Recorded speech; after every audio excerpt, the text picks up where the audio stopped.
শাহ একাডেমির পক্ষ থেকে সবাইকে শুভেচ্ছা। সিএসএস বাংলা টিউটোরিয়ালে আজকের পর্বে আমরা দেখব সিএসএস বর্ডার সম্পর্কে। তো ভিডিও শুরু করার পূর্বে এখনও যারা আমাদের ইউটিউব চ্যানেলটি সাবস্ক্রাইব করেননি তারা নতুন নতুন ভিডিও আপডেট পাওয়ার জন্য সাবস্ক্রাইব বাটনটি ক্লিক করবেন। তো চলুন শুরু করা যাক আজকের ভিডিও পর্বটি। শুরুতে আমরা আমাদের যে নোটপ্যাড প্লাস প্লাস এডিটর সফটওয়্যারটি ওপেন করলাম। এটি আমাদের বিগত পর্বের একটি HTML এর সোর্স কোড। তো CSS এর বর্ডার কি? তো CSS এর বর্ডার যে প্রপার্টি রয়েছে এটি সাধারণত HTML এর যে এলিমেন্ট সমূহ আর বর্ডার থাকে সেটাকে স্টাইল করার জন্য ব্যবহার করা হয়। তো বর্ডার সিনট্যাক্স হচ্ছে বর্ডার একটা হাইফেন তারপরে স্টাইল। এই বর্ডার স্টাইল প্রপার্টির মাধ্যমে আমরা বর্ডারের স্টাইলটা করতে পারি। তো চলুন উদাহরণের মাধ্যমে দেখা যাক।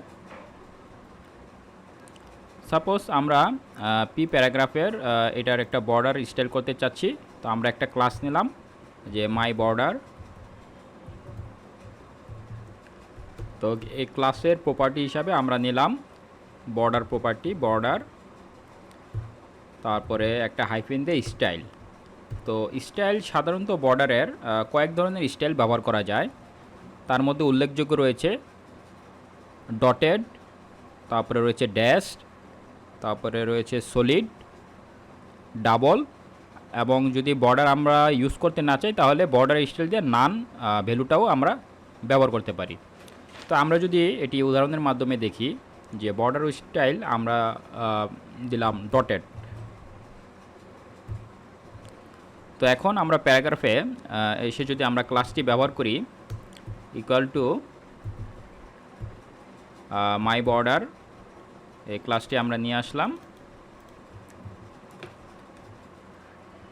এখন প্রোগ্রামটি যদি আমরা সেভ করি, সেভ করে আমাদের যে ব্রাউজার রয়েছে সেখানে গিয়ে যদি আমরা রিফ্রেশ বাটনটি ক্লিক করি, দেখুন যে দিস ইজ প্যারাগ্রাফ এর চতুর্দিকে আমাদের ডটেড বর্ডারটি চলে এসেছে।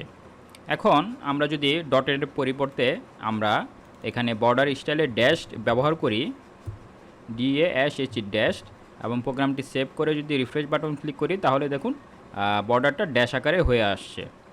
এখন আমরা যদি এখানে ডাবল ব্যবহার করি, ডাবল, এবং সেভ করে প্রোগ্রামটিকে যদি রিফ্রেশ করি তাহলে দেখুন যে ডাবল বর্ডার চলে এসেছে। আর আমরা যদি কিছুই ব্যবহার করতে না চাই তাহলে নান ভ্যালুটি ব্যবহার করতে হয়। তো এটাকে সেভ করে রিফ্রেশ দিলে যে কোনো বর্ডার নেই।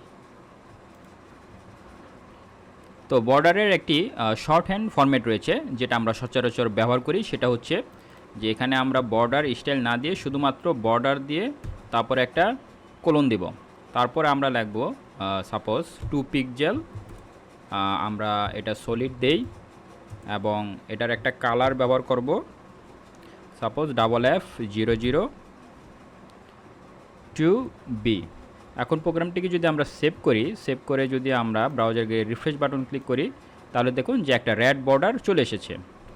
আমরা যদি পিক্সেলটার পরিমাণটা যদি বাড়িয়ে দেই, সাপোজ 5 পিক্সেল দেই, তাহলে বর্ডারটি আরও মানে উইথটা বেড়ে যাবে, অর্থাৎ আরও মোটা দেখাবে। তো এভাবে আমরা মূলত আমাদের যে CSS প্রপার্টি রয়েছে বর্ডার, এটা আমরা আমাদের বিভিন্ন প্রজেক্টে HTML এর ওয়েব পেজ তৈরি করার ক্ষেত্রে বর্ডারটি আমরা ব্যবহার করব। এখন আমরা দেখব যে রাউন্ডেড বর্ডার কিভাবে ব্যবহার করা যায়। তো CSS এর রাউন্ডেড বর্ডার ব্যবহার করার জন্য আমাদের যে প্রপার্টিটি লিখতে হবে সেটি হচ্ছে বর্ডার রেডিয়াস। এই বর্ডার রেডিয়াস প্রপার্টিটি ব্যবহার করার পরে এখানে আমরা একটা কোলন দেই, তারপরে একটা পিক্সেল ব্যবহার করতে হবে। সাপোজ আমরা 10 পিক্সেল ইউজ করলাম।